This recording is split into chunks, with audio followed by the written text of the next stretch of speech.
কাজ করব না। আমরা মদিনার সনদে দেশ পরিচালনা করব এবং সংসদে দাঁড়িয়ে বারবার কোনটা ইসলাম আর কোনটা ইসলাম না এই বলে আওড়ায়। অথচ পলাশবাড়িতে যখন মূর্তি নির্মাণ হয় সালাউদ্দিন সাহেব তখন কোথায় থেকে সেই প্রশ্ন বাংলাদেশের জনগণ করতে চায়।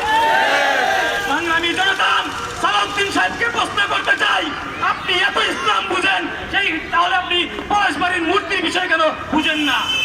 আপনি এত সংবিধান বুঝেন, সীমান্তে খুশি হয় এই সীমান্ত কেন বুঝেন না? সংগ্রামী জনতা, সর্বশেষ এক ফাটাল কথা বলে আমি আমার বক্তব্য শেষ করব। শিক্ষা প্রতিমন্ত্রী ববি হাজ্জাদ ঘোষণা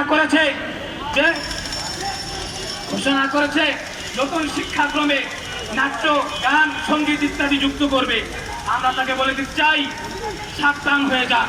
তারেক রহমানকে বলে দিতে চাই এই সমস্ত ঘটক মন্ত্রীদেরকে লাথি দিয়ে মন্ত্রণালয় থেকে বাই করে দিন, অন্যথায় এই সমস্ত মন্ত্রী প্রতিমন্ত্রীদের কারণেই আপনার আগামী দিনে ভয়ঙ্কর দিন ডেকে আনবে।